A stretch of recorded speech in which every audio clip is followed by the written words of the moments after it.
সেই ক্ষোভের বহিঃপ্রকাশ তারা ঘোরাচ্ছেন। সবাই যে যার হাতে যেভাবে পেরেছেন, লাঠি নিয়ে বাড়ি থেকে যা পেরেছেন তাই নিয়েই তারা এখানে চলে এসেছেন। এবং আপনারা দেখতে পাচ্ছেন যে এখানে অনেকেই গায়ে টি শার্ট গায়ে দিয়ে এসেছেন।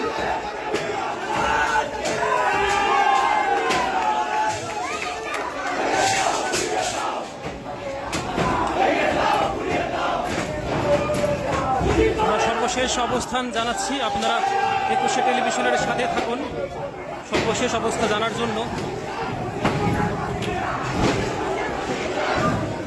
ইতিমধ্যেই এর আগে যে ঘরের রুমগুলো ভাঙা হয়েছে সেগুলোর অবস্থা দেখতে পাচ্ছেন, এবং চারিদিক থেকে মানুষজন শুধু হুড়োহুড়ি করে দৌড়াচ্ছেন এবং যে যেভাবে পারছেন মানুষজন ঠিক খুঁজে খুঁজে বের করছেন। ভাইয়া, আপনার সাথে একটু কথা বলতে চাই। আসলে ভাই তার রাগের বহিঃপ্রকাশ ঘটাচ্ছেন, কথা বলার মতো কোনো সুযোগ তিনি দিচ্ছেন না।